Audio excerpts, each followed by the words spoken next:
Buenas tardes a todas y a todos los asistentes a esta sesión del seminario permanente de la Asociación Mexicana de Estudios del Caribe, un espacio de discusión y diálogo en y sobre el Caribe que ha sesionado de manera ininterrumpida durante más de una década. Este espacio está dirigido a la comunidad académica en general y al público interesado en la temática. Actualmente es coordinado por una servidora, la doctora Nelvira Cervera Molina, y el maestro Jorge Castañeda Zavala. Como les comentamos, este es un espacio de intercambio intelectual y académico donde se difunden y debaten nuevos proyectos de investigación que asumen a la región Golfo Caribe y sus procesos como objeto de estudio. Como se expresa en sus espacios de enunciación, este seminario propicia la diversidad metodológica y temática tanto de los ponentes como de los comentaristas para el análisis del acontecer político, social, económico y cultural. Estas actividades nutren al Congreso Internacional de la Asociación y contribuyen también a los procesos de relación entre las instituciones. En esta ocasión, nos complace enormemente presentar el trabajo de Ramón A. González Arango López, creador y anfitrión del podcast Archipiélago Histórico, que nos presentará la charla Historia en Acción, democratizando el conocimiento especializado, la cual será comentada por la maestra Irlanda Gallegos Martínez, a quien agradecemos profundamente su participación en este primer intento de nuestro seminario de ofrecer y analizar nuevos formatos e ideas aupadas por las nuevas generaciones de investigadores e investigadoras de la región Caribe. Para esta ocasión proponemos una dinámica sencilla en donde cada participante tendrá aproximadamente 20 minutos para sus comentarios, empezando con el expositor para luego otorgarle la palabra a la comentarista y finalmente abrir el micrófono para el diálogo tanto para las y los asistentes virtuales como para quienes nos siguen en la transmisión en vivo a través de la sesión de esta sesión a través de las redes sociales del Instituto Mora y el AMEC Estudios Caribeños. Sin más preámbulo, le damos la palabra a Ramón, quien es puertorriqueño, cuyo interés más grande es hacer el conocimiento accesible para todo el mundo. Se dedica a la divulgación y aclara que no es académico, pero cuenta con estudios de filosofía e historia. Es obrero a tiempo completo y se dedica al podcast y a la divulgación en sus tiempos libres. Adelante, Ramón, qué gusto que estés aquí. Bienvenido. Muchísimas gracias por la oportunidad. Saludos a todos y a todas. Básicamente, cuando me extendieron la oportunidad de participar en este foro, inmediatamente dije que sí, porque a mí me interesa establecer contactos en todo el Caribe y Latinoamérica para seguir enriqueciendo el podcast, pero también la discusión en cuanto a la divulgación histórica y cultural de nuestra región. Como bien menciona la doctora Ana Cervera, soy un obrero a tiempo completo, trabajo en un restaurante, no soy académico, tengo estudios, eh, pero me dedico a lo que es la divulgación histórica y lo que es propiamente la historia pública, que es básicamente cómo se hace la historia accesible al público general, a instituciones privadas y demás, a través de diferentes métodos, recorridos históricos, podcasts, publicaciones que no necesariamente son académicas, etcétera, etcétera, etcétera. Este proyecto surge como resultado de una inquietud que yo tuve. Inmediatamente comencé a estudiar historia en la Universidad de Puerto Rico, recinto universitario de Mayagüez, es en el oeste de Puerto Rico. Yo empecé a estudiar historia y pasó muy poco tiempo antes de que yo me diera cuenta de que la academia tenía un problema gigantesco. Y es que no faltan investigaciones, investigaciones hay muchísimas. Lo que sí falta es una apertura al público general. Vi una actitud bien elitista, una actitud bien conservadora y una cuestión de muchos investigadores haciendo investigaciones fantásticas, pero que se limitaban a hacer una publicación con pocas tiradas y estas tiradas pues básicamente eran compradas por otros académicos que son parte del gremio o que son gente que ya tienen conocimiento sobre determinado tema que se esté trabajando en esa publicación. Entonces, ante ese problema, pues a mí empecé a hacer recorridos históricos, empecé a participar y empecé a hacer diferentes cosas fuera de la universidad, porque yo dije, ¿cómo es posible que aquí haya unas investigaciones que se estén dando? Hay muchísimas publicaciones, hay muchísimas cosas que se pueden hacer y hay muchas personas dentro de la academia que se están limitando solamente a compartir en las academias con colegas y esta información no llega al público general. Yo voy a decir algo ahora mismo. Entiendo yo que el beneficiario principal de todo el conocimiento desarrollado y creado dentro de las ciencias sociales es precisamente la sociedad, no es la propia academia. Entonces, ante esa incomodidad, pasaron muchos años, yo salí de la universidad y yo dije, bueno, hay que hacer algo. Y ese algo fue Archipiélago Histórico, que originalmente comienza como un proyecto de historia de Puerto Rico. Lo que pasa es que inmediatamente me doy cuenta de que hay un vacío del área del Caribe en general. En Puerto Rico, por razones obvias, Puerto Rico es una colonia de los Estados Unidos, hay que decirlo, aunque duela. Y los puertorriqueños tenemos una visión de nuestra región inmediata, que es el Caribe, sumamente pobre y deficiente. No sabemos nada de los dominicanos que lo tenemos cerca. No sabemos nada de las Islas Vírgenes, las Antillas Menores, Colombia, Centroamérica. Y debido al colonialismo y al el estatus político de Puerto Rico, vivimos en una realidad donde solamente existen los Estados Unidos. Entonces me embarco en este proyecto de traer expertos y personas que investigan al podcast para hablar sobre temas serios de historia de Puerto Rico, pero eventualmente, como mencioné, amplío la temática porque me doy cuenta de que sencillamente no existe nada en cuanto al Caribe o que toque la temática del Caribe y Latinoamérica. Entonces, mi propósito con esta conferencia es básicamente instarle a ustedes, ¿no? Que son las personas que crean conocimiento dentro de las ciencias sociales, a que se motiven a tomar la divulgación y a participar, teniendo en consideración que el beneficiario principal debe ser necesariamente la persona de la masa, del público general, el trabajador, la trabajadora, la persona que trabaja en una escuela, en una fábrica. Esa es la persona a la que este tipo de información le compete más por encima de necesariamente la academia, la universidad, los estudiantes universitarios. Eh, entonces, la importancia de esto, miren, vivimos en un mundo interconectado en donde la saturación es el orden del día.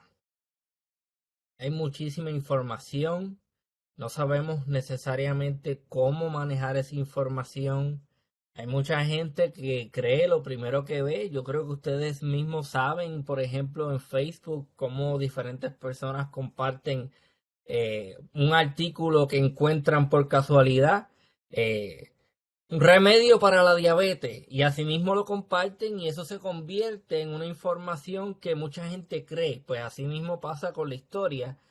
Si los académicos y los investigadores no toman interés en las plataformas digitales y en los medios de distribución para el público general, entonces la verdad va a ser entendido por el público general de otra forma. O sea, si no son ustedes los que hablan, que son las personas con el conocimiento, la persona que va a hablar es una persona sensacionalista, es una persona oportunista que te va a decir, por ejemplo, que los extraterrestres fueron los que construyeron las pirámides que ustedes encuentran en Yucatán.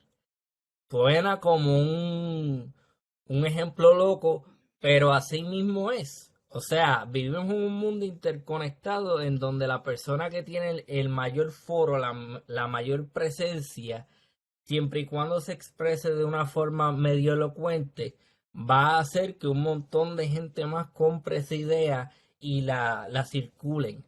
Entonces, lamentablemente, esos los debemos ver nosotros como enemigos del conocimiento. Volvemos a lo mismo.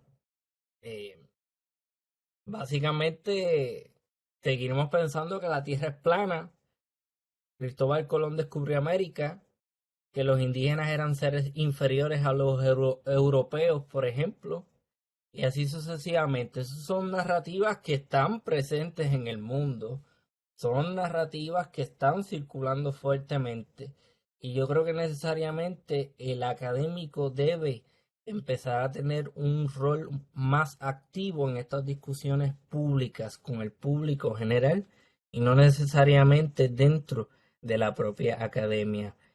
Mi opinión es que, a mi entender, los grandes enemigos de la divulgación histórica son el sensacionalismo, el nacionalismo y el abrumador caudal de información disponible para el ciudadano promedio. Yo creo, esa es mi opinión. Sensacionalismo por razones obvias. O sea, yo veo mucho video, por ejemplo, no creerás lo que dijo, qué sé yo, fulano de tal en el 1853. Entonces, eso la gente capta la atención, eso es lo que la gente ve y eso es lo que la gente entiende que es la información correcta o real o fidedigna sobre algo. Y yo creo que, de nuevo, hay que empezar a tomar esos espacios digitales, a invadirlos y a empezar a, de alguna manera, pelear contra estos, eh, yo llamaría influencers, ¿no?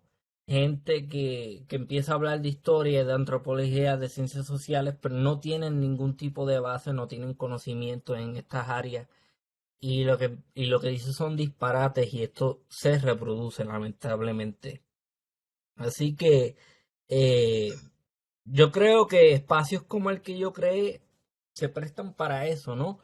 Ahora bien, hay otra cuestión. Sonará un poco duro lo que estoy diciendo para muchas personas, pero yo entiendo también que no necesariamente es culpa o problema de los profesores.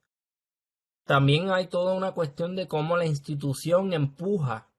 O sea, en este caso, ustedes tienen la ventaja de que como institución pues están empezando a participar o están participando en el mundo público. Pero esa no es la norma. La norma es, pues, un montón de grupos cerrados de intelectuales que no salen de su burbuja, que no entran en contacto con el público general y que en muchas situaciones, lamentablemente, lo que hacen es lo que se ha dicho en otras ocasiones, filosofar desde la torre de marfil. Hay que entrar en contacto con el público general, hay que tener discusiones y hay que tener discusiones serias desde una actitud humilde, porque si entendemos que el beneficiario es el público general, no se le puede hablar tampoco con una actitud de hazme caso porque yo soy el investigador, yo sé de lo que está hablando, tú no sabes nada, cierra la boca y escúchame.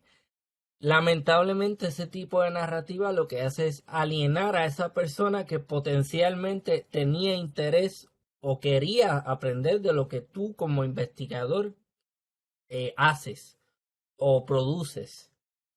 Entonces, entiendo que utilizar plataformas modernas de comunicación como los podcasts, por ejemplo, ayudan a llegar a audiencias más amplias.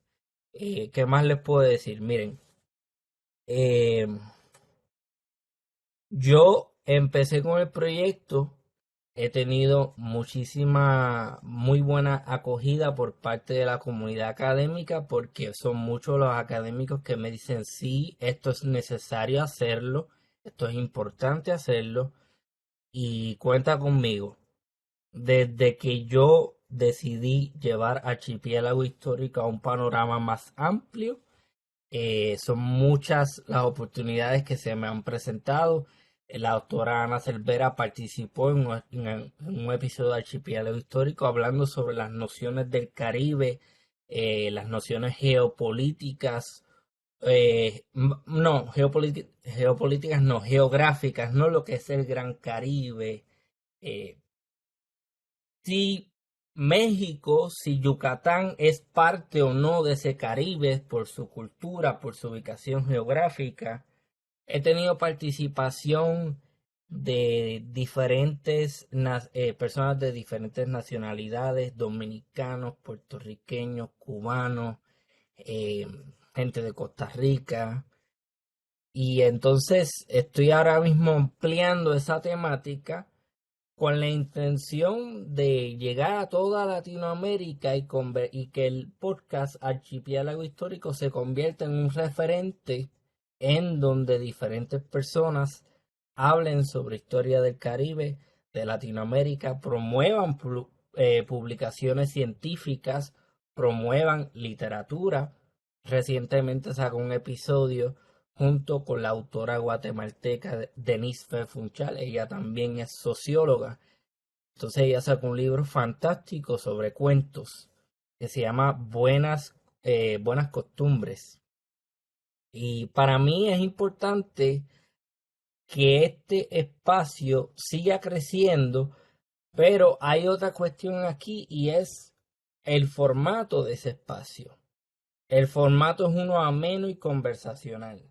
Yo no estoy interesado en una estructura muy rígida de preguntas y respuestas en donde la persona del público general sienta que se está aburriendo. Para mí es importante retener esa atención y de alguna manera causar interés en temas profundos e intelectuales a gente que por una razón u otra, generalmente por razones socioeconómicas, no tienen acceso a esto. Entonces es importante para mí que esa gente tenga acceso a un conocimiento avanzado y especializado dentro de las ciencias sociales.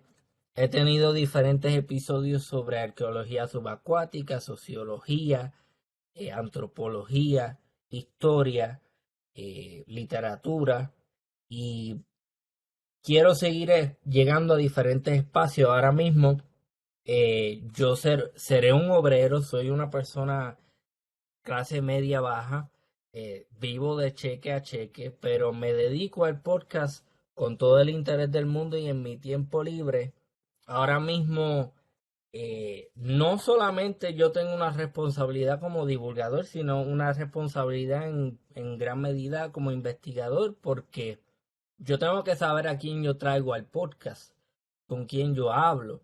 No puede ser una persona que tenga el título, sí, pero el conocimiento no necesariamente esté ahí, porque sonará un poco descabellado, pero como ustedes sabrán, hay muchísimas personas que tienen los títulos, pero el conocimiento no está por razones obvias, particularmente en el contexto anglosajón, en donde lamentablemente, y en Puerto Rico es el caso, porque en Puerto Rico se empeñan en hacer las cosas exactamente como las hacen en Estados Unidos, aunque sean malas, así mismo las hacen.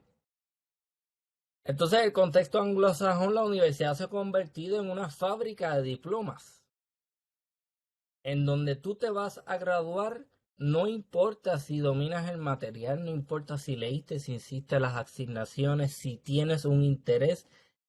Y lamentablemente eso está sucediendo también. Yo creo que eso quizás podría ser tema para otra conversación, Pero yo como persona que em, hago este espacio, tengo que saber necesariamente con quién voy a sostener una conversación y leo sus artículos, leo libros que esas personas escribieron.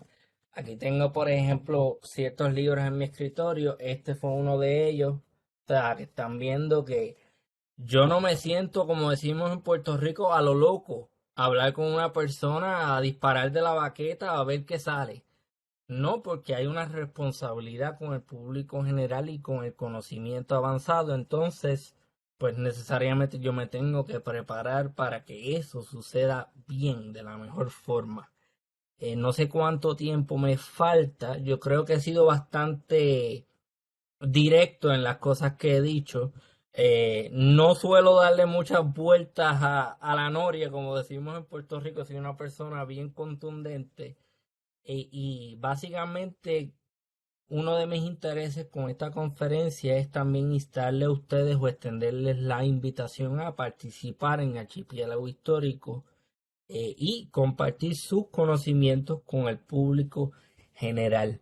Eh, yo ahora mismo estoy trabajando en seguir creciendo ese producto, el podcast, y que llegue a otros lugares. O sea, que no solamente se quede con un público caribeño, sino que el podcast se escuche en Perú, que se escuche en Bolivia, en Paraguay, en Argentina.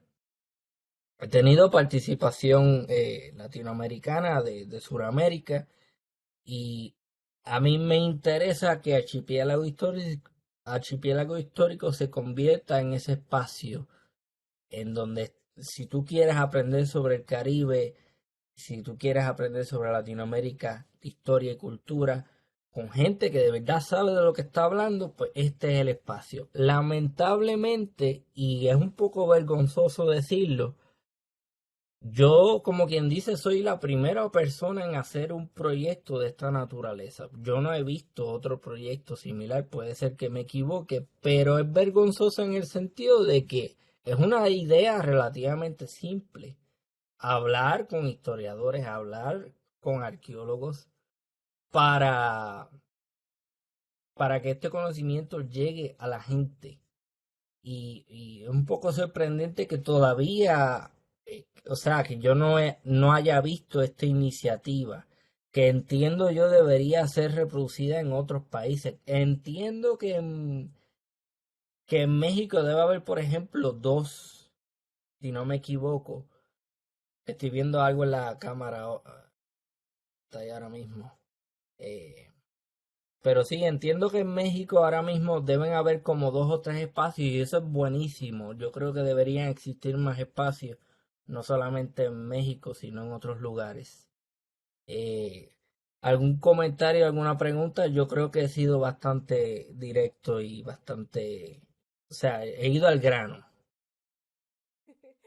Muchas gracias, Ramón. Te agradecemos no sé, está compartiendo, pero no sé quién está compartiendo en este momento. Y bueno, me comentaban aquí las compañeras y me parece que sería muy útil.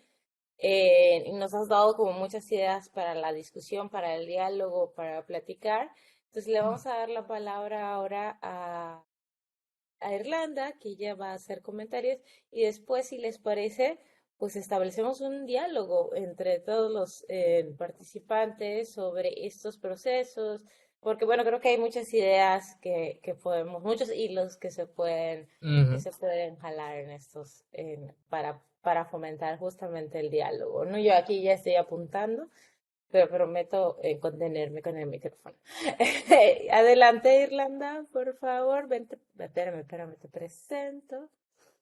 En- Vamos a continuar con los comentarios de la maestra en gallegos, quien es estudiante del doctorado en el Instituto de Investigaciones Históricas de la Universidad Michoacana de San Nicolás de Hidalgo.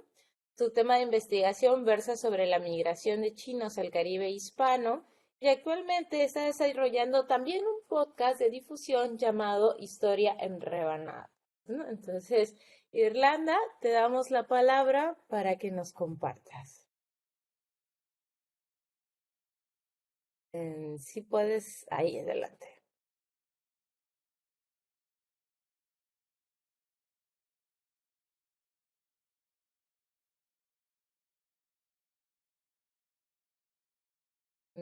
No sé si soy yo, pero creo que no se escucha o soy yo. Sí, no nos está escuchando. A ver si Irlanda ahí. A lo mejor tiene algo. No se escucha tu micrófono. Si te parece, igual puedes salir y volver a entrar. O si te parece, te llamo y hacemos una doble transferencia. De, Creo, de- nos está pidiendo unos minutitos, Ana, aquí mediante el chat. Ujú. Ahí tuvo Ok. aquí problemita aquí Bueno, con su micrófono, quizá. ok. Bueno, si les parece, mientras Irlanda se prepara para sus comentarios, está teniendo un poco de problemas técnicos. No sé si quieran empezar con el diálogo y luego retomamos la presentación.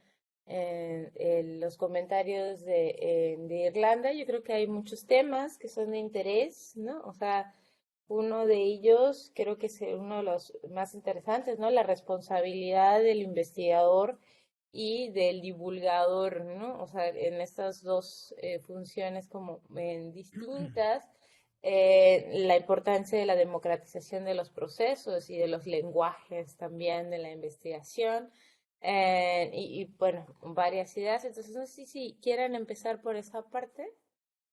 Quizá Ana, yo aprovecho ahora que Adelante. nuestra querida Irlanda tiene ahí como un poquito de problemas. Ramón, pues en primer lugar, muchas gracias por compartirnos tu experiencia. Eh, de ser sincera, yo no conocía tu trabajo, fue gracias a la apertura que tuvo el seminario permanente de la Asociación Mexicana de Estudios del Caribe que pude conocer y pude darme el tiempo de escucharte en la plataforma de Spotify. Ya nos platicarás si tienes otros lugares de difusión. Ujú. Y me llamaba la atención, Ramón, creo que lo primero que saltó a mi vista, la cantidad de material que tienes. Eh, Me imagino que son seriados, pero llegué a ver que tienes alrededor de 74 capítulos. No solo eso, sino también observaba la duración de cada uno de ellos. Veía que en promedio todos ellos duran alrededor de una hora, hora y media.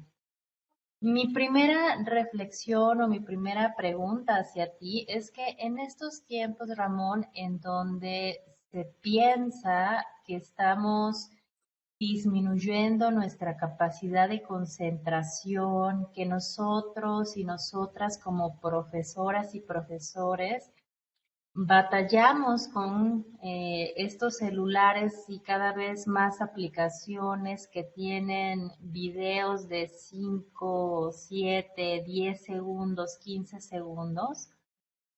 ¿Cuál ha sido tu experiencia en formular un podcast que veo que ya lleva bastantes capítulos con una duración de estas características? Si nos pudieras hablar un poquito, pues, acerca de esta posible contradicción y cómo es que Ujú. tú la explicas como divulgador. Es una excelente pregunta. De hecho, el episodio más largo de mi podcast dura 6 horas y 16 minutos. Y eso es un episodio que se grabó en dos partes y fue relacionado al tema de las intervenciones militares cubanas en África en los 60 y en los 70. Es un tema bastante fascinante y creo que no existe ningún otro material audiovisual con esa temática y con esa duración en el mundo como eso de 6 horas y 16 minutos. Ahora bien, eh, no te tengo, no tengo mucha, no tengo realmente una solución. Mucha gente me ha dicho, Ramón, pero ¿por qué tú no haces esos podcasts o esos episodios más cortos? Y yo le digo, pues que es que entrar a un tema sofisticado, a un tema difícil, a un tema especializado y pretender que alguien te lo explique en 5 minutos simplemente es imposible. De hecho, esa es una de mis grandes molestias con el mundo en el que vivimos. Ahora mismo, ustedes ven en plataformas como por ejemplo TikTok, Instagram, los shorts, los reels, todo esto, que son gente que te explica cosas en 30 segundos, en 60 segundos, pero no hay oportunidad de indagar más, de aprender de aprender a profundidad sobre ese tema. Por eso es que ustedes a mí no me van a ver, por ejemplo, sacando un videíto corto diciendo, aquí te voy a explicar el proceso de independencia mexicano, por ejemplo. No, porque yo no puedo hacer eso en 60 segundos. ¿Cómo uno va a pretender explicar una cosa así de complicada, con un montón de ángulos, en un espacio tan reducido de tiempo? Lo que te podría llevar es una idea general, pero también el problema de ese tipo de formato es que le hace pensar a mucha gente, ya está, ya aprendí, ya sé lo que tenía que saber sobre este tema. Y no te permite profundizar, no te permite aprender más. Y francamente yo no tengo una solución a ese problema, lo veo como un gran problema. Es sumamente triste. Ustedes como profesores, muchos de ustedes son profesores, me imagino que también ven la falta de interés de los estudiantes que son parte de esta generación que es bombardeada por este tipo de contenido a diario y que entran al salón de clases y son incapaces de tener de retener información.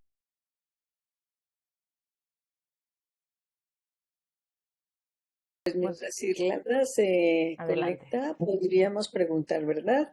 adelante. Bueno, Ramón, me parece muy interesante lo que haces. Bienvenido a este espacio de la Asociación Mexicana de Estudios del Caribe. Es un gusto tenerte, sobre todo saber que desde Puerto Rico se está haciendo un trabajo como el que estás realizando.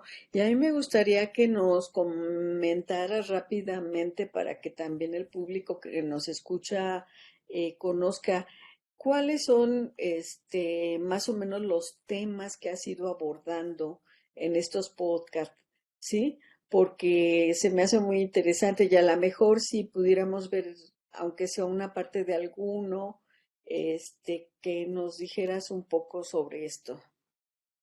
Gracias. No, muchísimas gracias a usted. Yo realmente no tengo la habilidad de compartir mi pantalla o algo así, pero la contestación es que los temas que se abordan en el podcast son sumamente diversos y yo lo hago así para pues, tener la mayor cantidad de temas, que no siempre sea lo mismo, ¿no? Porque yo lo podría hacer fácilmente sobre historia militar, que es uno de mis intereses personales, pero si yo tengo una misión de ser un divulgador sobre historia y cultura de Latinoamérica y el Caribe, pues necesariamente tengo que ser diverso en las temáticas que elijo para la plataforma. Para darle una idea, el episodio que publiqué ayer se llama Muerte, Guatemala y las buenas costumbres con la autora Denise Fe Funchal. Ese fue el que comenté con la literata guatemalteca. El 73 es Wintucua, Supervivencia y Cultura. Ese es con el primer arquitecto no, arqueólogo indígena del mundo. Él es colombiano, de la Sierra Nevada de Santa Marta. El nombre de él, vamos a decir, que la gente usa comúnmente fuera de la comunidad, es Diomedes, pero yo, por muchísimas razones, le dije, vamos a utilizar su nombre real, el nombre que le dieron sus padres, y es Duarin Marco, es el nombre que la comunidad le dio. Eh, Número 72, episodio Socialismo cubano desde su inserción hasta la revolución, con el doctor Julio César Guanchi. Él es un politólogo cubano. Excelente recurso, ese episodio fue fantástico. Eh, Tengo uno también con un investigador que no tiene un doctorado, pero que es una persona que estudia estos temas a fondo, porque yo también pienso que de vez en cuando hay que darle oportunidad a este tipo de personas, porque no siempre son únicamente las personas con títulos las que tienen la capacidad de aportar a determinado tema. Eh, Tengo uno que se llama Espiritualidad Africana, Poesía, Rebelión y Emancipación con un doctor, Matthew Petway. Él es de Alabama, habla un español perfecto el hombre. Eh, Tengo también sobre filosofía latinoamericana, con una, doctora argentina, Susana Nuchetelli. O sea que ya está viendo, hay política, hay historia militar, hay arqueología, hay sociología, piratería y corsarismo del Golfo Caribe con el doctor Rodríguez de la O Torre. Él es un mexicano de, Aguascalientes, si no me equivoco. Eh, También tengo un episodio sobre una película que se llama Érase una vez en el Caribe, que salió el año pasado, con su director, y la productora. Vamos a ver. Demonismo, magia y superstición en el Caribe. Es un tema fantástico también, que es un tema que no se toca mucho. Una historia intelectual de la Revolución Haitiana con una doctora de Haití, Marlene Daud se llama ella. Eh, y uno de mis intereses personales con el podcast es, por ejemplo, hacer más episodios que tengan que ver con las religiones afrocaribeñas, que reciben muy poca visibilidad. La gente piensa que la santería, el palomonte y todas estas cosas son cosas satánicas y ya. O se minimizan, no, no, no, mano. Aquí hay toda una cultura que se trae a las Américas y que es practicada aún y que tiene su importancia dentro de las sociedades en las que habita. Entonces, próximamente voy a estar publicando varios episodios sobre eso. Me interesa mucho el palomonte, las religiones.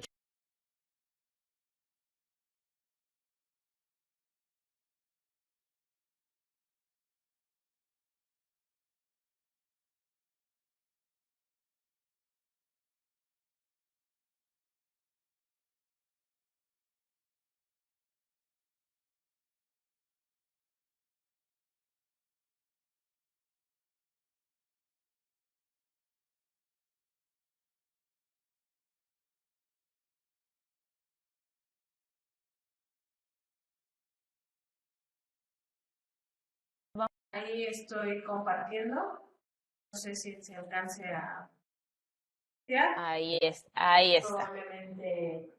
Ok, bien. Bueno, primero que nada, pues muchas gracias por la invitación de nuevo. Y pues he estado viendo estos días el trabajo que hace Ramón para hacer los comentarios pertinentes. Y bueno, primero que nada, pues como él me comentaba, es sobre divulgación de la historia, ya lo había él ido aclarando a lo largo de la presentación. Esta información hacia el público en general es la diferencia entre la difusión, la divulgación y la difusión. La divulgación, pues como ya lo dijo bien Ramón, es para todo el público en general, y la difusión pues ya se encarga de un público más especializado, que es al que no está dirigido Ramón. Él, como bien lo dice, pues busca llegar hacia toda la masa, él lo comenta ahí en su presentación. Y bueno, a lo largo pues de la historia podemos ver diferentes formatos en donde se ha dado espacio para la divulgación. y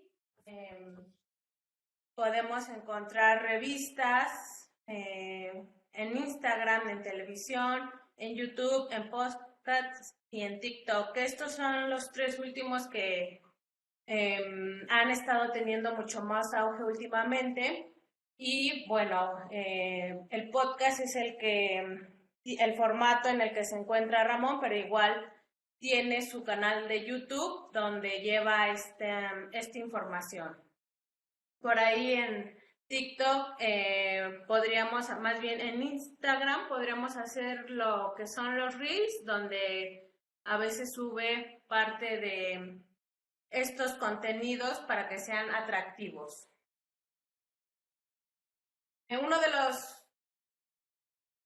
los puntos fuertes que presenta todo este formato de explicación, pues es el número de oyentes que va creciendo a lo largo de los años y pues como podemos ver desde el 2019 al 2024, pues ha crecido exponencialmente las personas que escuchan podcast y pues América Latina en número, a grosso modo, es uno de los que pues está subiendo su audiencia y podemos ver en México que es un 82%, no quiero ahondar mucho en eso para no perder mucho en la exposición, y los temas que más son como visualizados es de los relatos criminales, relatos e historias de terror.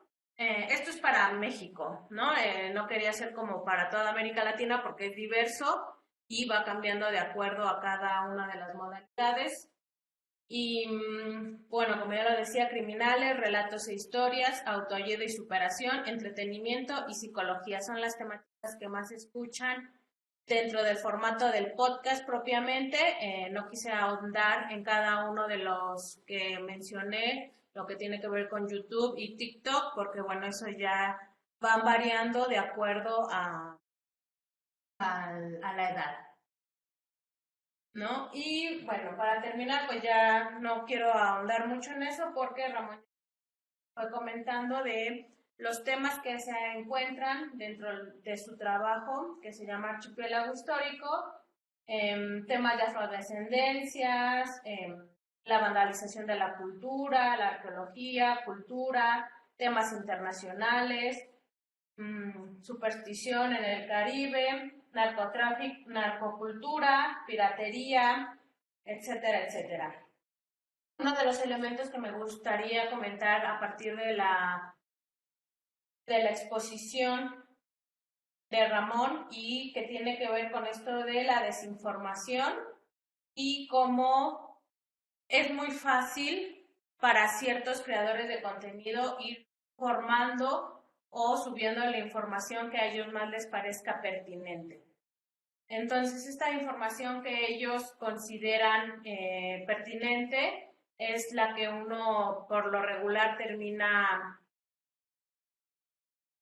la gente o todos, no me gustaría hablar solamente de alguien, nosotros todos en general, consumimos cosas que producen una sensación de inmediatez, algo rápido, como él ya lo menciona, el sensacionalismo. Y me parece que hay algo ahí que me gustaría abonar a la conversación.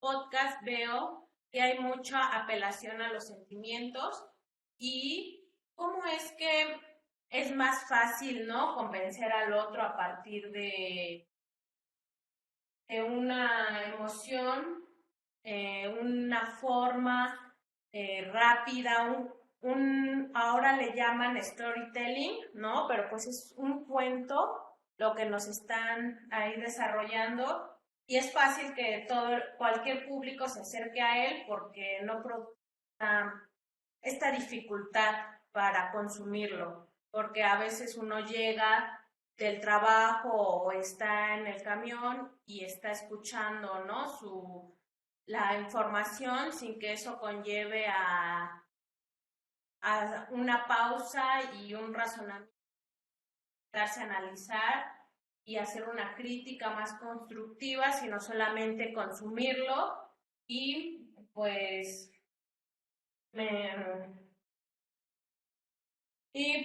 me gustaría dejarlo ahí. No voy a hablar más sobre el trabajo que ya realiza Ramón, porque él muy bien ya lo ha estado comentando, su alcance del podcast.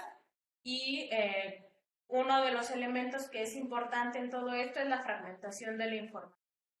Porque si bien estos formatos como el TikTok o el Instagram te hacen información en un minuto, como bien lo dice Ramón, no se puede abordar un tema en tan solo este tiempo, pero es lo que está primando en la actualidad, ¿no? Mucho más rápido y deslizas y deslizas y deslizas y consumes sin ningún problema. Ujú. Aparentemente, ¿no? Es un gran problema. Nos los estamos enfrentando a muchas personas, no sé, cualquiera ya tiene contacto directo con jóvenes, por ejemplo, y pues la retención de la información es como, ¿por qué me estás hablando tanto? Sé más pausado, ¿no? Ve al grano. En las generaciones más arriba ya hay estudios que muestran sobre nuestra retención está disminuyendo, pero bueno, no quisiera ahondar en ese tema, pero hasta aquí. Otra de las cosas que me gustaría mencionar y que está muy mencionado dentro de los libros de Ramón son tus llamados a dirigirte a las páginas. Él tiene una página donde tiene ahí toda un listado de libros que son los que se van mencionando a lo largo de sus intervenciones y dónde los puedes adquirir o dónde están, dónde se encuentran. Y eso me parece un trabajo muy valioso porque Estamos pensando que pues es complicado que se... uno siempre como historiador está buscando bancos de información que nos ayuden o nos orienten en lo que uno está realizando y este es uno de, para el caso de Puerto Rico, que es como lo dice bien nuestro anfitrión, él inició con este tema de Puerto Rico información. Entonces, no quiero andar más para no quitar tiempo, pero hasta aquí llegaría mi intervención.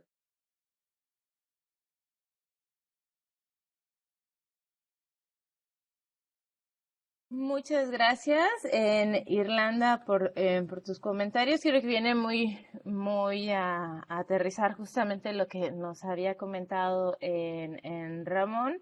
Ya los compañeros, la compañera Maru y Saúl ya habían alzado la mano también para comentar. Maru, adelante, por favor.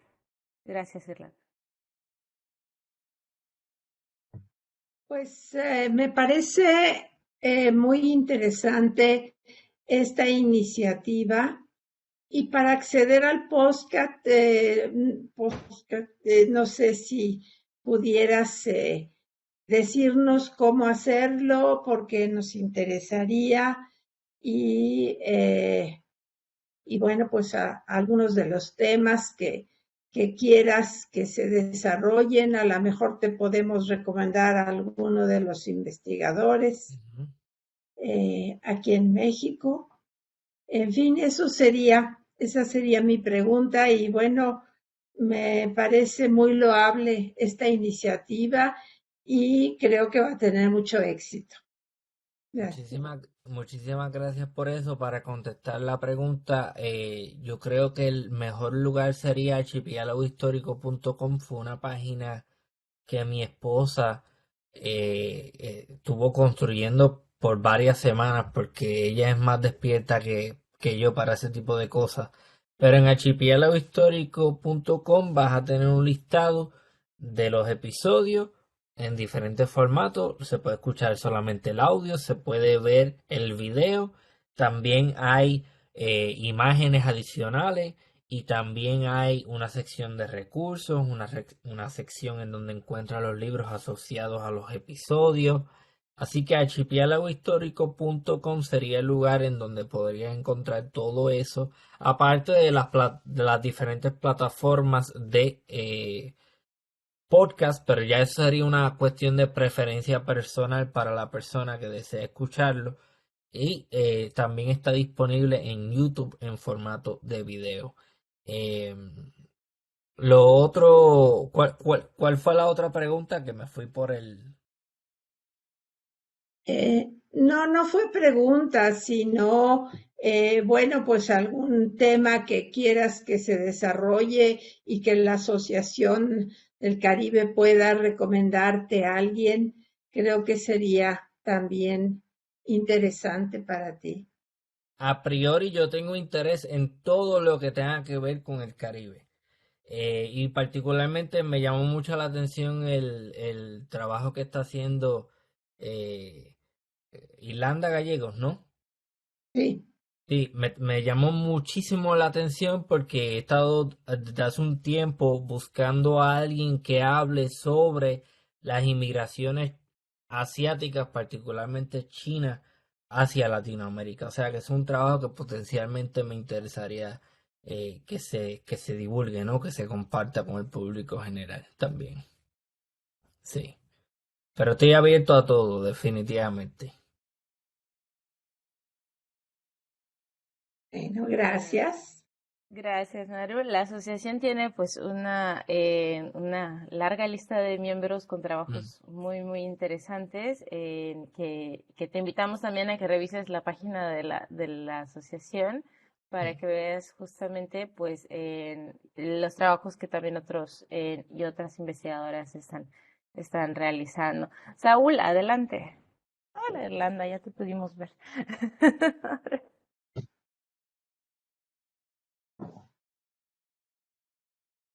Saúl, adelante.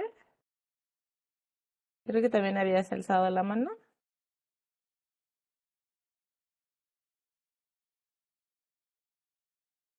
No sé si nos escucha Saúl, pero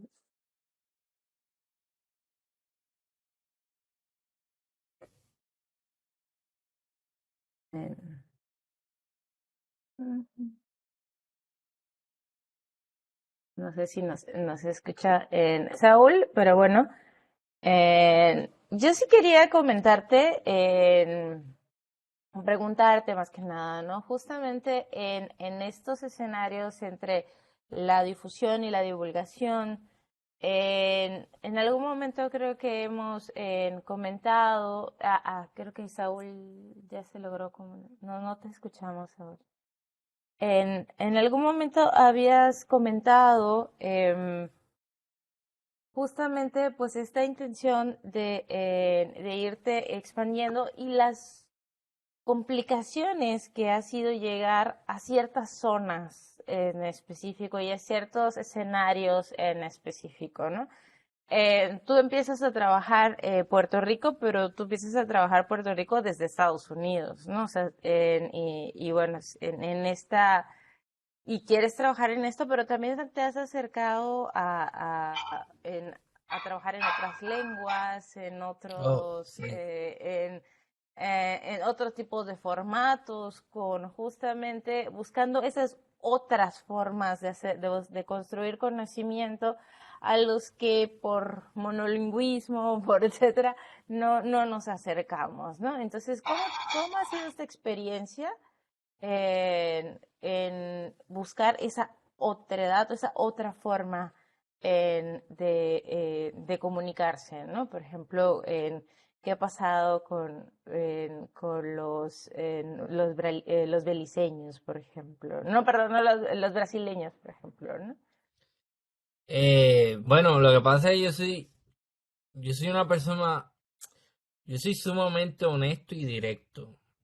¿Sí? Y esa honestidad no solamente la expreso con otros, sino conmigo mismo. Soy sumamente duro con lo que hago.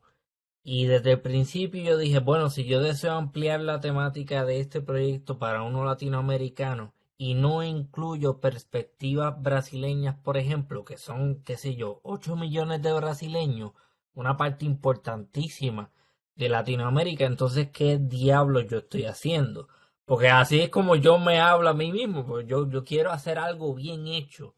Entonces, yo dije, bueno, pues una de las formas en que yo puedo llegar a ese público o por lo menos exponer esa realidad brasileña a Latinoamérica es, pues, necesariamente tengo que aprender portugués.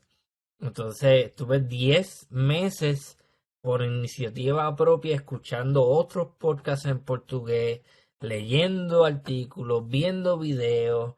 Y entonces todos los días, casi todos los días sin fallar, yo por lo menos le metía 1 hora eh, al estudio del portugués, que vamos a ser bien honestos, es bien similar al español, tampoco es que es difícil aprenderlo, pero definitivamente lo hice para poder traer esas perspectivas brasileñas, porque lamentablemente los brasileños a menudo están desconectados del resto de Latinoamérica, porque nadie los entiende o porque no.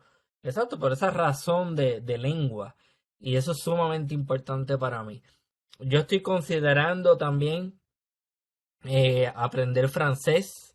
Ah, porque el episodio que yo hice en portugués, que se llama, aquí lo tengo, fue un episodio con un maestro de capoeira de Río de Janeiro. Evolución e práctica de capoeira carioca, con mestre Maggie Pio. Él es un maestro de capoeira. Eh, yo saqué ese episodio, pero lo saqué con subtítulos, que eso me tomó muchísimo más trabajo porque tuve que ir editando cada segundo para que saliera lo que tenía que salir en la pantalla. O sea que para que la gente de habla hispana, o sea, no de habla hispana, no puede ser un disparate porque ellos también técnicamente, ajá, la península, pero nada, para la gente que habla español, que la gente que habla español pueda entender lo que esa persona de Brasil me está diciendo. Yo estoy considerando también aprender francés porque el francés me abre las puertas para el creol, por ejemplo, que varios millones de habitantes, mucho, bueno, no sé cuántos específicamente, pero eh, hay muchos que hablan creol en las Antillas Menores y en Haití.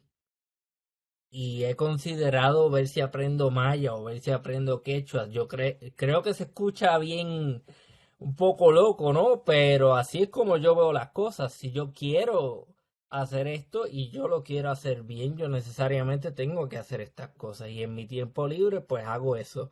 El sacrificio es grande, pero vale la pena. Eh, y nada, yo creo que terminaré por aprender algo diferente, ¿no? Porque también aprender una lengua nueva es una forma de que ese horizonte sea muchísimo más amplio y de cómo nosotros experimentamos las cosas sea diferente a través de ese lente de un nuevo idioma. Eh, Estoy interesado en aprender varias lenguas, varias de ellas el francés, como mencioné. No me animo porque no me gusta cómo se escucha, si soy honesto. No, no me gusta mucho cómo se escucha el francés, pero pues ni modo, seguiremos trabajando por ahí. Gracias, Ramón. No sé si Saúl ya pudo conectar su micrófono. Sí, hola, ¿qué tal? ¿Sí me escuchan? Adelante, Saúl. Sí, bien, adelante. Ya, muchas gracias. Hola a todos, todas, todes, especialmente a Ramón, que ya tenía conocimiento de su podcast a través de un lugar, no sé si poco común, que fue el LinkedIn. Alguna vez ahí yo dije, órale, un cuate a quien Marlene Daud le hizo caso, excelente. Y yo ahí compro su podcast ya, ¿no? En fin, tengo varias dudas acerca de, algunas ya las resolvió un poco Ana y también Irlanda. Sin embargo, son alrededor de, sí, pues soy muy preguntón, perdón. La primera que quiero y que nos desees compartir es esto que Irlanda como desbrozaba, ¿no? Es quiénes hacen la divulgación de la historia y quiénes hacen en este caso la difusión. A veces se tiende a pensar o a creer que la academia sí es ese monolito que, por ejemplo, aquí en México lo tiene con así, Intocable, etc. Y es eso, o sea, yo no voy a discutir ni negar que es así, sin embargo, me parece que lo refrescante que pudiera ser es la manera en la cual, lo que me lleva a otra pregunta, las unidades digitales puedan llevar a una nueva difusión o divulgación.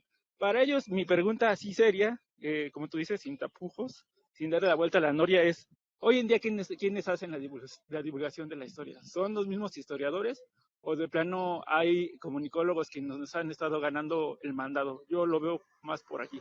Aquí en México hay ciertos podcasts como es Historia Chiquita, está otra que son unos mapitas que hablan sobre las invasiones napoleónicas, que no recuerdo su nombre, pero me parece que van por allí, internacionalistas, que van haciendo como este tipo de divulgación de la historia, más no su difusión, y es como pues una espada de Damocles, es decir, qué es la divulgación y al final de cuentas quiénes son aquellas personas que se dedican a esta práctica, porque sí es peligroso, al menos a mí me queda como mucho la duda, que tanto de divulgación es algo de memorias que se han idilizado y que son cortoplacistas, pero al final de cuentas son las que más venden. Entonces por allí me va una parte. La otra es, ¿qué tanto eso, no? ¿Qué tanto nosotros como historiadores o como historiadoras hemos sido como partícipes de que ya no se crea o ¿cómo puedo decirlo? Se tenga esa idea de que la historia son como simples datos, simples acontecimientos, fechas, y pues nada de explicación de procesos. A mí me parece que sí lo logras bien acabar en tu podcast, sin embargo, ahí está la discusión, ¿no? Otra cosa que yo veía en tu LinkedIn era que tú mencionas que eres un historiador público. Aquí en México, en el CIDE, que es una institución que se realiza una maestría en historia aplicada, se menciona eso, que hay una historia pública.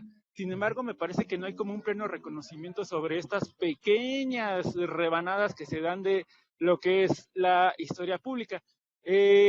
Aquí, te podría decir, en México se dan como muchísimos casos de, inclusive revistas de historia, que empiezan a hacer como este tipo de, pues de manejo, por así decirlo, de historiográfico de este mismo, y que se aventuran también a estos mismos como acontecimientos, bueno, no acontecimientos, sino como estos mismos procesos de explicación en poco espacio de procesos que, como tú mencionas, pues no voy a explicarlo en 6 minutos porque no me va a dar la vida. Sin embargo, en Puerto Rico, mencionas que tú eres como el parteaguas, pero a nivel América Latina, ¿cómo se ha dado más eso? ¿Y cómo defines también esto que tú das en llamar historia pública? Mucho de este debate se da en que se cede la autoridad a las personas. Y aquí entramos como en otra espada de Damocles, que es, ¿tú haces hablar a las personas o las mismas personas se pueden también dar a la tarea de decir, bueno, nosotros tenemos el pensamiento y a través de el podcast de Ramón lo estamos difundiendo o lo estamos divulgando? Eso me queda como muy en entredicho porque en LinkedIn no mencionas más nada cómo se da como este proceso de definición de historia pública. Y me queda muchísima duda por qué reduces tanto la vertiente anglosajona a algo que se hace mal. Seguramente conoces a Pedro San Miguel. No conozco su vertiente o su beta como divulgador o como difusionista de la historia o historiografía, pero me parece que por ahí también tenemos a un buen personaje puertorriqueño que habla mucho de República Dominicana, que yo creo que es más dominicano que boricua, pero bueno, por allí tendríamos que abrir esa misma beta. No habría que enemistarnos también con otros tipos de academias, y mira que yo te lo dice el más iracundo ferviente de la historiografía latinoamericanista, pero me parece que los diálogos son siempre apertura. Y ya por último, ¿por qué del nombre de archipiélago histórico? ¿Juegas con un pensamiento archipelágico de Edward Glissant? O más o menos por ahí a mí me da como esa tentación de preguntarte esa parte. Solo por ahí lo dejo. Ok, Un montón. Adelante. Sí, mencionaba un montón de cosas a la misma vez. Bueno, yo puedo decir archipiélago histórico simplemente es una expresión de lo que yo quiero hacer. Originalmente nace como archipiélago histórico porque Puerto Rico es un archipiélago. Puerto Rico no es una isla. Puerto Rico es, pues, está la isla grande de Puerto Rico, está Vieques, está Culebra, y hay un montón de islitas y cayos, monito, desecheo, caja de muertos. Entonces, yo quería también que la gente entendiera exactamente lo que es geográficamente hablando Puerto Rico. Y quería que ese título fuera inclusivo porque en Puerto Rico se comete mucho el error de hablar de Puerto Rico como si solamente fuera la isla grande de Puerto Rico, y los habitantes de las islas pequeñas que son municipios de Vieques y Culebra generalmente ni existen. Y esa gente tienen una historia, son parte de nuestra nación puertorriqueña y merecen un espacio en la divulgación. Ahora, lo que es historia pública, los debates y todo eso, realmente hay mucho debate y mucho recelo en cuanto a lo que es la historia pública, o bueno, no a lo que es la historia pública, pero sí hay un recelo entre lo que son los historiadores profesionales, los llamados historiadores profesionales, y los historiadores públicos que se dedican a buscar otras formas de producir historia y de divulgar historia. Y está el historiador profesional, que pues es el historiador clásico, ¿no? Que es la persona que va al archivo, que investiga, que da clase. Yo personalmente creo que no debería existir ningún debate, ni que debería haber ningún tipo de molestia, ni ningún tipo de competencia. Yo creo que ambos tipos de historiadores son sumamente relevantes e importantes, y de hecho, la persona que se dedica a la historia pública necesariamente tiene que tener también un conocimiento de la metodología de historiografía y todo eso. O sea, que no es que, pues está bien, tú divulgas y tú comentas y tú haces lecturas y haces un episodio o haces un recorrido histórico o un documental, que por ejemplo eso podría ser una forma de hacer historia pública. Pero no creo que debería haber ningún problema. Ahora, en cuanto al asunto, al comentario del reduccionismo, ¿por qué reduzco la academia anglosajona? Bueno, porque yo soy producto de esa academia, yo lo vi en primera persona. Yo tengo un bachillerato en historia y filosofía de la Universidad de Massachusetts. Eh, y realmente, a grandes rasgos, tú lo que ves en lo que ves en los Estados Unidos y en Puerto Rico, y veías el ejercicio. Mira a ver cuántos programas de mercadeo, de emprendimiento, de negocios, de empresas, eh, cuánto más eso está proliferando ahora mismo versus el conocimiento de ciencias sociales, versus las humanidades, versus las ciencias exactas, lo que le llaman las ciencias exactas. Yo lo veo y yo interactúo con estudiantes universitarios a diario que están en los Estados Unidos, y es un negocio. La universidad anglosajona es un negocio. No estamos necesariamente interesados en el conocimiento, estamos interesados en cobrarle miles y miles de dólares a nuestros estudiantes para que se endeuden, para que estén cogiendo préstamos estudiantiles y estén pagando esos préstamos estudiantiles cuando tienen que 45 o 50 años de edad. ¿Para qué? Mintiéndoles, diciendo, te vamos a dar un diploma para que seas un empleado más en el sector privado. Obviamente hay muchísimo más aquí en juego. Esto es una cuestión de análisis socioeconómico.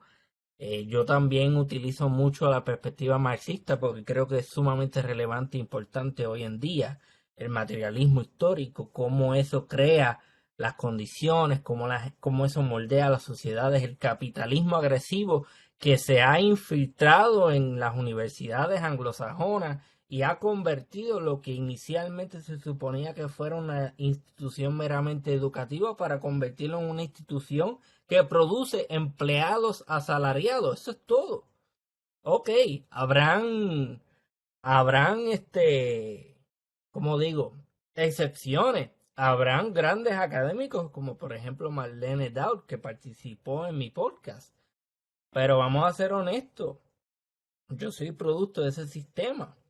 Y el sistema está diseñado para que tú pases la clase.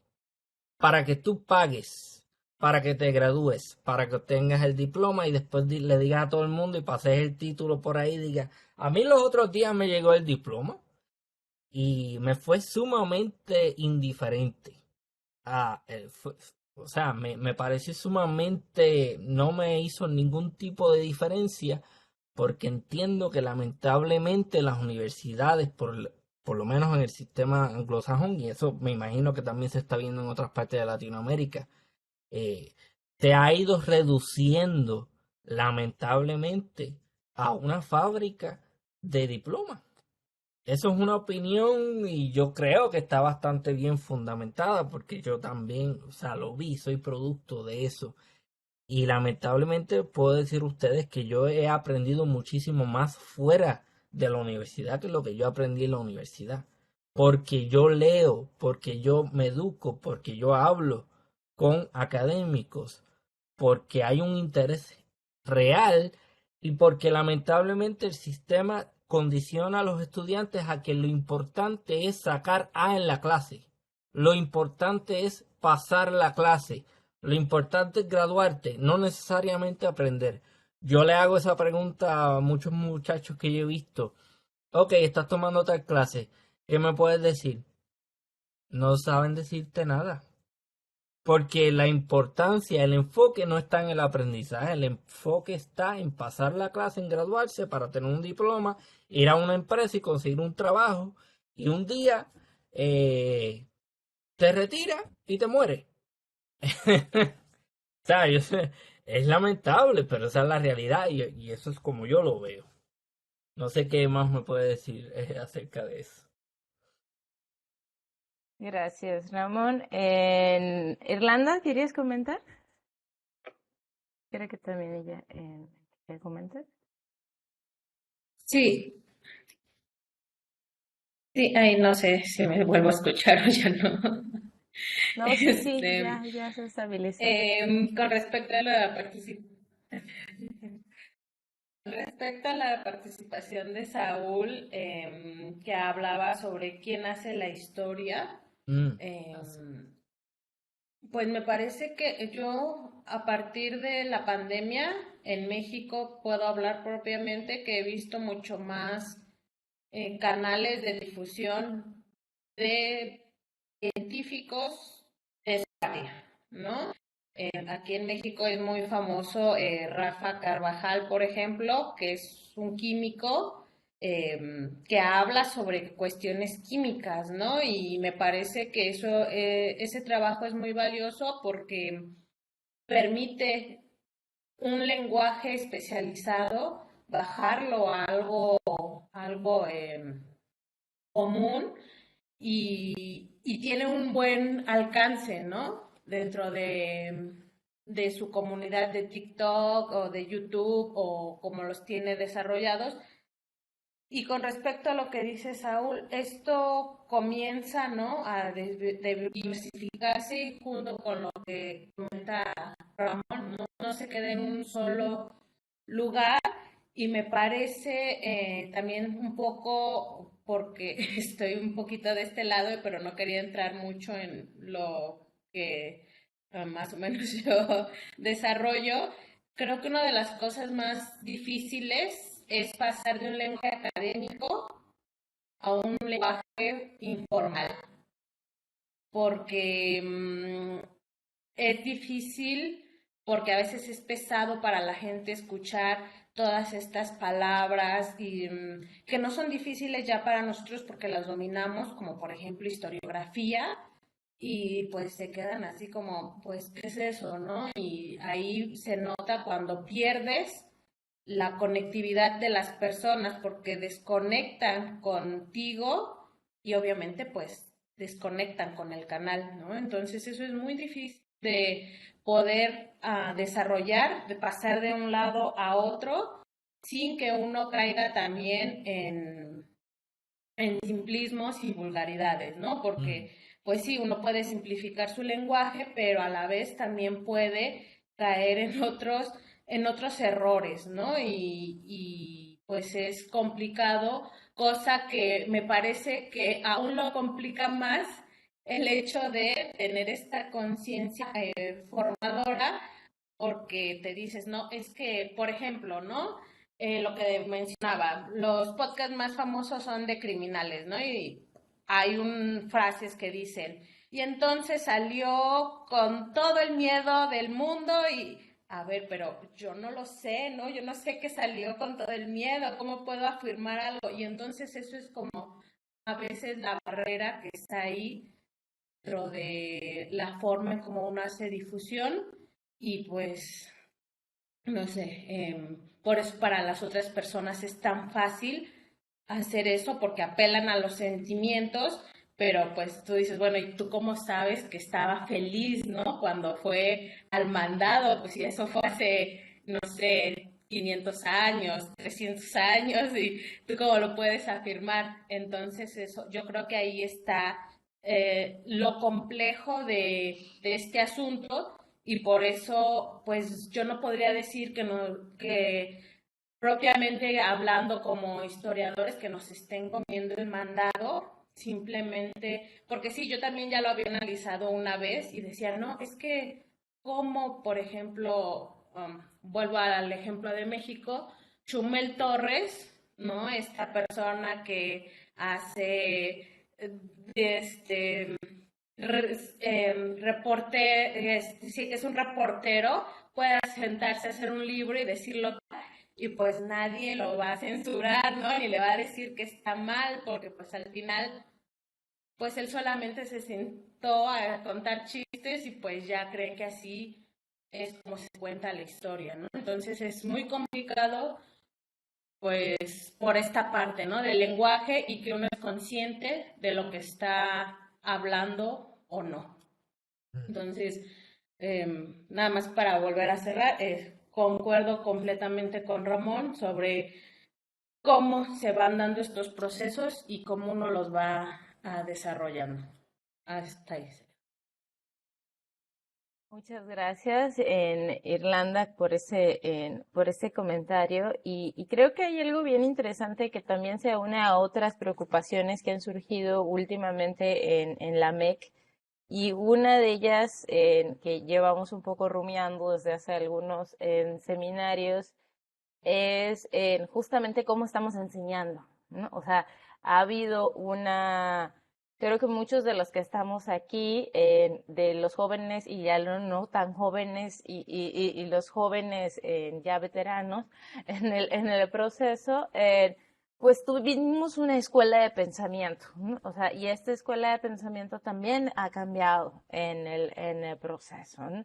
Y en esta forma de cómo estamos enseñando, cómo aprendimos, cómo todo, también está cambiando en estos escenarios. Yo ya no sé si los jóvenes, más jóvenes, por ejemplo, como Irlanda, como tú, aprendieron de la misma manera que nosotros aprendimos en las universidades, ¿no? Porque las universidades eran distintas en ese entonces, ¿no? Hoy por hoy, la forma en que se enseña ha cambiado muchísimo en los contenidos, en las formas, en todos estos escenarios y ha también cambiado la importancia que le damos al conocimiento, ¿no? Al conocimiento especializado. Este conocimiento especializado que no necesariamente tiene que ser aburrido, técnico, sino que tiene que pensarse para múltiples niveles, ¿no? Para múltiples públicos. Y creo que eso es algo que es bien interesante y rescato mucho de lo que están haciendo Irlanda y tú, es que aun cuando esté en español el texto, hay que volverlo a traducir. O sea, y ese volverlo a traducir implicaría en volverlo a poner para un consumo mucho mayor de la gente que entienda de qué se trata, ¿no? O sea, ¿qué hacen los historiadores? ¿Qué hacen los economistas? ¿Qué hacen los sociólogos? O sea, ¿por qué son importantes estas actividades? Y que no solamente son una materia aburrida de la universidad, o de la escuela, sino que son cosas importantes para la vida, ¿no? También en el proceso, ¿no? Yo sí celebro mucho esta iniciativa de archipiélago histórico y en general de los procesos de divulgación. Creo que la difusión es un poquito más fácil en el sentido de que, pues, bueno, no existe tanto este proceso de traducción, sino pues más es dar a conocer, ¿no? En los escenarios, pero la divulgación sí es una chamba muy, muy fuerte que requiere un proceso muy autodidacta, ¿no? Creo que eso es algo que hemos visto en los dos, en que tanto Irlanda como tú, Ramón, pues que han tenido un proceso muy autodidacta en el proceso, y eso me lleva a pensar en cómo estamos haciendo entonces comunidad, porque, bueno, yo hablo y yo hablo con otro, pero le hablo a un otro que me está escuchando, pero cómo me conecto con ese otro o que no está necesariamente en la conversación, ¿no? No sé si en ese sentido quieren aportar algo, Ramón, Irlanda. Yo básicamente lo que hago si yo quiero llegar a un público más amplio es participando en actividades comunitarias.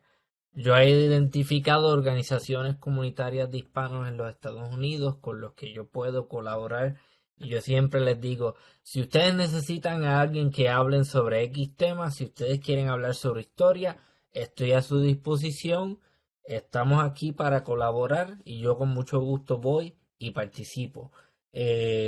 Próximamente voy a estar participando en abril en una actividad, todavía se está planificando, espero que se dé, que va a ser una conversación sobre la historia, sobre la genealogía, sobre si la historia, sobre si la historia es realmente eso aburrido que nos han vendido desde siempre o si es algo útil que nosotros debemos aprender. Así que yo siempre trato de salir y que no se quede solamente en el podcast porque la gente tiene que, o sea, si yo hablo tanto de accesibilidad y no participo y me limito al podcast, pues entonces cuán accesible yo verdaderamente soy. No es solamente hacer el podcast, es también o sea, que yo sea capaz de ir a un público, de ir donde una comunidad y hablarles sobre historia. Entonces, eso es lo que yo he estado haciendo. Soy muy proactivo en cuanto a eso. También en el podcast menciono, si ustedes me quieren escribir, escríbanme. Yo les voy a contestar. Los otros días me escribió un muchacho por LinkedIn. Y después que yo le contesté, me dijo, pensé que no me ibas a contestar. Yo le dije, ¿por qué tú pensaste eso? Si yo digo que soy accesible, lo digo de verdad. Yo tengo un interés en ti y tengo un interés en el público general. Entonces, sería un hipócrita si tú me escribieras y yo hablo toda esta parsimonia de la accesibilidad y todo lo demás, pero no te contesto. O sea que parte de la forma en que yo hago mi parte, además de hacer el podcast, es buscando participar en comunidades, buscando participar en proyectos educativos y hablando con mucha gente que no necesariamente me van a traer contenido, y lo digo entre paréntesis, entre comillas, porque odio esa palabra. Creo que es un poquito tóxica en este mundo de las informaciones y qué sé yo qué más. Eh, pero yo yo interactúo con la gente que escucha el podcast y yo creo que eso es sumamente importante para crear esa comunidad, para crear interés y para que esta gente siga interesada en estas cosas. O sea, que el tipo que habla de historia no solamente no es aburrido, sino que tú puedes hablar con él y no hay ningún problema. Muchas gracias, Ramón. Jorge, perdón, no había dicho tu mensaje adelante, ya me piqué, ya ves. Quítame el micrófono. No. Pues realmente yo quiero hacer un comentario y una pregunta, pero ahora sí que empiezo al revés. Ya me dices la respuesta de la pregunta. Yo iba a preguntar cómo es la interacción con el público. ¿no? ¿Por qué medios, no? Porque uno puede subir el podcast, puede subir el video en YouTube y luego no existe esa interacción con los receptores, ¿no? En cualquier teoría de la comunicación, el emisor y el receptor siempre son cuestiones que encuentran una barrera a veces infranqueable. Bueno, para terminar esto de esta pregunta, que ya me adelantaste casi todo, nomás te comentaré que es cierto, acá en diferentes lugares, por lo menos en donde yo me he desarrollado y a través de otros compañeros, los proyectos comunitarios son el mejor lugar para la divulgación de las ciencias, ¿no? Escuelas de alfabetización, comunidades sobre problemas específicos, ya sea de alcoholismo, drogadicción, o etcétera, y también comunidades de recreación, que se le podría decir en términos generales para la juventud, que es un problema, yo creo, crucial, ¿no? Hoy día, porque bien decía Ana y reafirmaba las diferentes etapas o generaciones de universitarios, nos alejamos luego, como dicen, nos vamos subiendo a la Torre de Marfil y luego no supimos a qué hora nos alejamos del piso, ¿no? Entonces, y las nuevas generaciones, yo lo digo técnicamente por cuestión propia y me atrevo, por lo que tú también has dicho, con mi familia, mis hijos y ahora las nuevas generaciones, ¿no? Viene el nieto, etcétera, y es importante esa interacción en comunidad, ¿no? Y ahora el comentario, porque es por donde iba a empezar, esta cuestión de la divulgación. Acá en México, yo empecé a conocer la divulgación, pero como se le dice, que no me gusta a mí tampoco, de lo de las ciencias exactas, ¿no? Hay una muy bonita revista que ya lleva más de 20 años, que es ¿Cómo ves? Es una revista de la UNAM principalmente sobre ciencias exactas, y es un muy buen lugar para aprender a divulgar. Y ellos ya han hecho diferentes avances en no tan solo la revista física, que ya se sigue imprimiendo, pero ya tanto podcast como videos y diversas cosas. Entonces, yo creo que lo que tú haces va por ahí, y que es más, creo que implica mayor público. Y un dato, y ya con esto voy terminando, un dato relativamente importante, creo, pues yo trabajo en un instituto del gobierno, es el Instituto Mora, Ciencias y Tecnología, donde muy recientemente han puesto como requisito, como obligación, la divulgación de la ciencia, la divulgación de lo que producimos, ¿no? Acá hay un gancho económico que en nuestros institutos, en otro lado le llaman becas, pero acá le llaman estímulos. Debemos investigar, hacer ciencia básica, debemos dar docencia, dar clases, dirigir tesis, pero ahora por obligación debemos de divulgar. Si no divulgamos, no vamos a tener derecho a esos estímulos, a ese dinero extra, ¿no? Entonces, tu plática y lo que haces le refresca a uno y lo pone uno a pensar, porque yo he hecho, según yo, divulgación por varios años, pero yo no sé si lo he hecho bien, si lo he hecho mal, etcétera, ¿no? Entonces uno aprende de estas nuevas generaciones con las tecnologías y las cuestiones, ¿no? que se van haciendo. Y creo que siendo a lo mejor, a veces es horrible que te obliguen, ¿no? Para que te paguen, pero solamente así, para muchos académicos, es bajarse a la tierra, ¿no? Realmente, ¿no? y si ese es un medio, pues qué bueno, ¿no? Y termino felicitándote y también a Irlanda porque son jóvenes que abren camino y nos están enseñando a este tipo de cuestiones que creo que son parte del futuro que debemos tomar en cuenta. Gracias. Muchísimas gracias. Yo tengo un comentario adicional que hacer con relación a eso que menciona. A veces sonaré que soy muy duro con los académicos y en parte es cierto, pero también, como menciona, también las instituciones tienen un... Porque eso que me está mencionando, yo pienso que está bien lo de la divulgación, pero yo entiendo que muchas instituciones explotan también a los docentes y les quitan demasiado tiempo o hay mucha burocracia.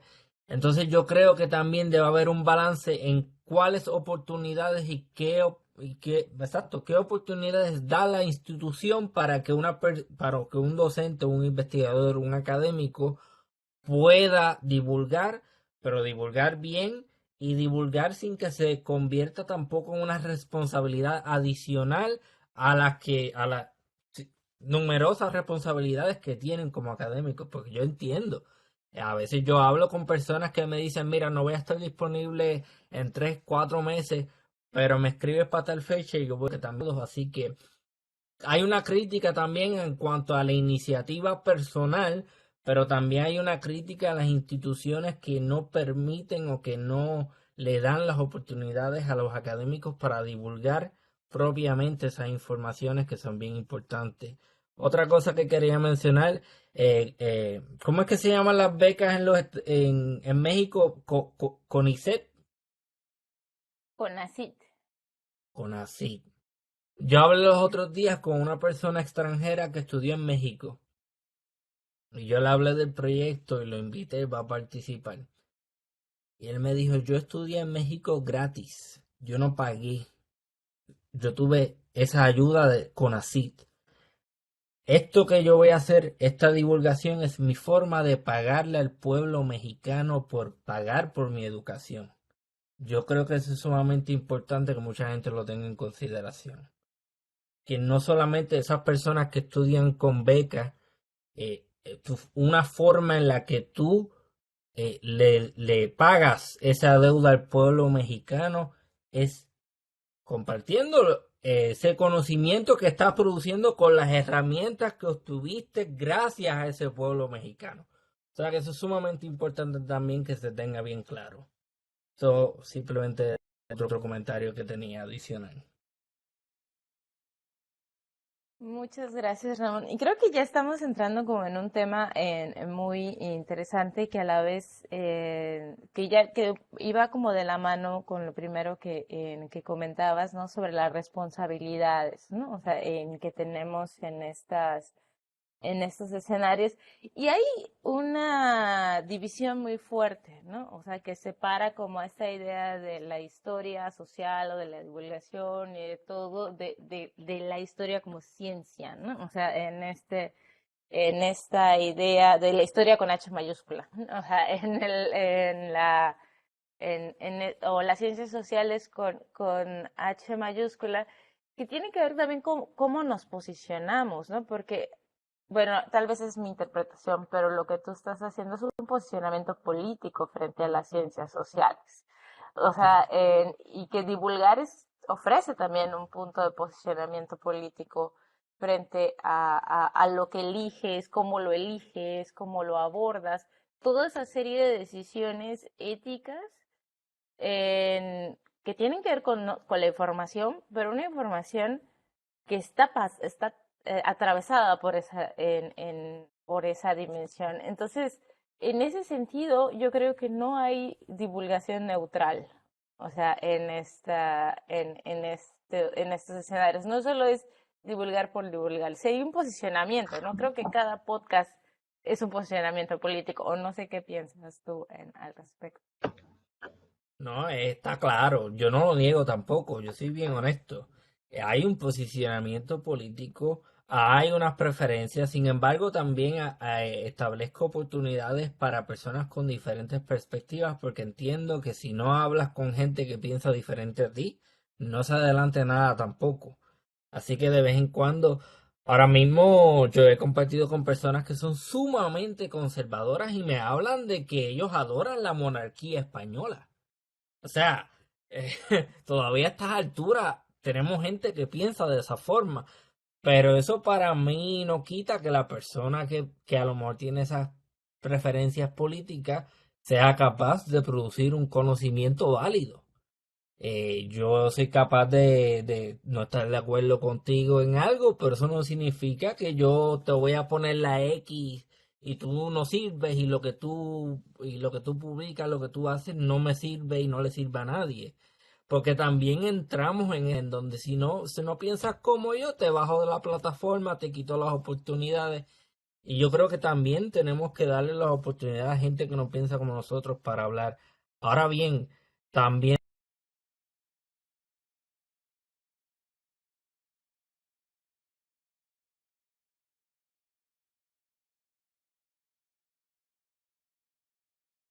yo creo que la gente tiene bien claro que al final del día yo quiero tener una conversación con esa persona y a mí me interesa aprender genuinamente y yo escucho lo que esa persona me está diciendo.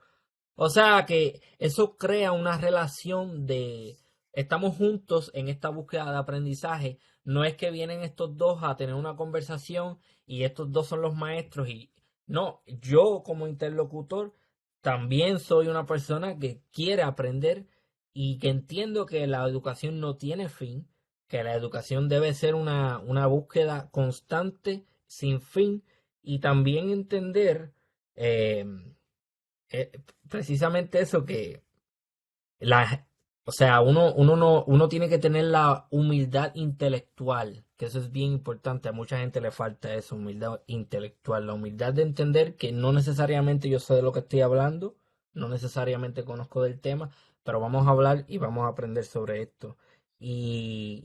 Bueno, eso es sumamente importante, yo creo que se ha perdido mucho. eh, y yo he dicho disparates en el podcast. Claro que sí. He dicho cosas que a lo mejor no tienen sentido o que ahora yo lo escucho y yo, esa idea no estuvo bien desarrollada. Pero yo puedo en el proceso de edición borrarlo, pero yo no lo hago. A pesar de que yo sé después de la conversación que a lo mejor dije un disparate, yo lo dejo conscientemente, aunque no me vaya a ver tan bien. Porque yo quiero que la gente entienda que Ramón es un tipo normal, es uno más del montón, es un obrero, es una persona que trabaja en un restaurante que quiere aprender, no es esta persona que cree que todo lo sabe, que eso lamentablemente permea mucho y eso es una de las razones por las cuales la gente no se siente atraída al conocimiento especializado ni a la historia, porque muchas veces las personas que imparten este conocimiento o que lo comparten tienen la actitud contraria de cállate la boca, escúchame que yo soy el que sabe lo que está hablando. Y yo creo que también hay que hacer un llamado a a la humildad intelectual y a tratar a las personas con respeto y a tener una línea de está bien, yo tendré la educación, yo tendré qué sé yo, estaré más arriba que tú en la jerarquía económica, pero te voy a tratar con el respeto que te mereces, aunque no estemos necesariamente en el mismo nivel, entre comillas. Eso es sumamente importante. Y nada, archipiélagohistórico.com, pueden conseguir mi correo electrónico, archipiélagohistoricopodcast@gmail. Yo los voy a contestar, porque de nuevo, esto de la accesibilidad no es algo que yo digo por decirlo, es real. Y nada, espero en un futuro estar colaborando con ustedes. Muchísimas gracias, Ramón. Bueno, creo que hay muchísimas cosas más por ahí. O sea, pueden explorar la página. También pueden explorar la página de Historia en Rebanadas de Irlanda, que ya también está trabajando con el podcast y trabajando con estas propuestas. Y cada uno es eso, ¿no? Una propuesta para ir alcanzando nuevos públicos, nuevos en escenarios y que son difíciles de medir, ¿no? O sea, bueno, me quedaba pensando, ¿no? Porque también a veces hacemos estas mediciones de cuánta gente se conecta o cuánta gente escucha o cuánta gente le da play o cuánta gente, o sea, cuántas reproducciones tiene. Pero pues no sé, yo a veces me pongo a pensar en mis propios hábitos y yo pues reproduzco cosas que no veo, escucho cosas que no, a las que no le presté atención. Entonces, ¿qué tan confiables son esos? No, no lo sabemos, pero nos da un indicador de hacia dónde está yendo la situación. Entonces, no sé si tenemos algún comentario más. Si ya no tenemos ningún comentario más, pues les agradecemos muchísimo a todos, a todas. Creo que fue muy, muy rico esto. Creo que nos abre como la veta de seguir explorando en esa posibilidad. Ya sabes que aquí el AMEC pues es un espacio abierto a escuchar, a difundir, a trabajar. Y que exacto, tal vez no lo sepamos todos, pero estamos dispuestos a aprender en el proceso. Todavía estamos dispuestos a aprender. Entonces, muchas gracias, Ramón, muchas gracias a todos y a todas. Pues, muchísimas gracias.